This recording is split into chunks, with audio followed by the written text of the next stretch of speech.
दोस्तों, क्या कभी आपने सोचा है कि भगवान भी बीमार पड़ सकते हैं? नहीं ना। लेकिन उड़ीसा में समुद्र की लहरों के बीच खड़े उस पवित्र मंदिर में हर साल एक ऐसी घटना घटती है जो दिल को छू जाती है। वहाँ के जो भगवान जगन्नाथ हैं, जो इस पूरे ब्रह्मांड के स्वामी हैं, हर साल अपनी रथ यात्रा से पहले 15 दिन पहले बीमार पड़ जाते हैं। जी हाँ, आपने सही सुना। वही भगवान जगन्नाथ जिनके दर्शन मात्र से भक्तों के सारे कष्ट दूर हो जाते हैं और खुद बीमार हो जाते हैं। लेकिन यह कोई साधारण बीमारी नहीं है, यह है उनके असीम प्रेम की कहानी। एक ऐसी कहानी जो हमें सिखाती है कि सच्चा प्रेम क्या होता है। आइए बिना किसी विलंब के आरंभ करते हैं इसके पीछे की पौराणिक कहानी। दोस्तों, वीडियो को स्किप मत करिएगा, बहुत ही आपको आनंद आएगा और आपके सारे कष्ट जो है दूर हो जाएंगे। तो चलिए शुरू करते हैं। प्राचीन समय की बात है कि पुरी में माधव दास नाम के एक बहुत ही सरल स्वभाव के व्यक्ति रहते थे। दुनियादारी से उन्हें कोई सरोकार नहीं था। एक साधारण परिवार में जन्मे माधव दास के परिवार के सदस्य धीरे धीरे उनका साथ छोड़ते गए। जब माधव दास की पत्नी भी एक बीमारी के कारण अपने अंतिम दिन गिन रही थी, तो माधव दास ने उनसे बहुत ही सरल स्वभाव से पूछा कि तुम भी मुझे छोड़कर जा रही हो, अब मैं किसके भरोसे रहूंगा? कौन मुझे प्रेम करेगा? मैं अब कहाँ सुरक्षित महसूस करूंगा? यह कहकर माधव दास रोने लगे। माधव दास की पत्नी भी भगवान जगन्नाथ की परम भक्त। मृत्यु के करीब आ चुकी उनकी पत्नी ने माधव दास से कहा कि वे पुरी में भगवान जगन्नाथ की शरण में चले जाएं। उनसे ज्यादा उन्हें कोई भी प्रेम नहीं कर सकता है। माधव दास बहुत सरल स्वभाव के व्यक्ति थे।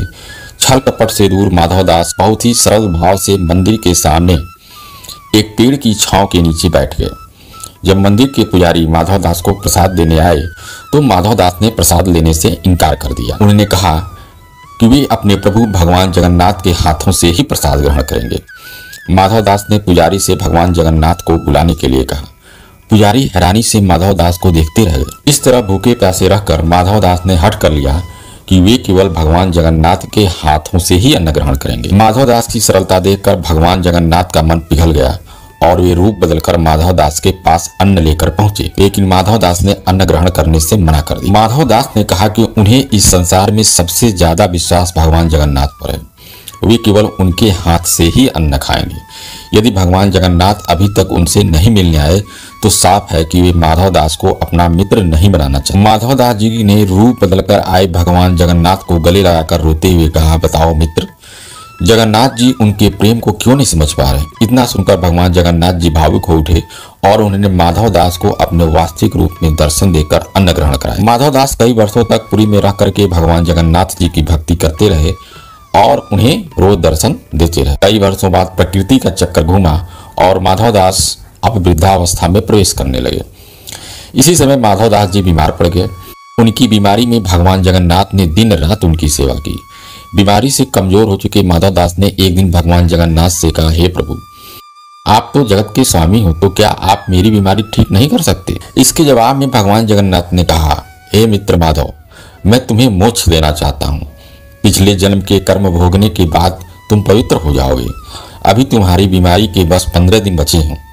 प्रभु जगन्नाथ की बात सुनकर माधव दास ने कराहते हुए कहा, हे प्रभु, लेकिन मुझे अत्यंत पीड़ा हो रही है। यह सुनते ही प्रभु जगन्नाथ ने एक चमत्कार किया और माधव दास की 15 दिनों की बची हुई बीमारी की पीड़ा अपने ऊपर ले ली। इस दिन ज्येष्ठ पूर्णिमा थी। माधव दास ठीक हो गए, लेकिन प्रभु जगन्नाथ बीमार पड़ गए।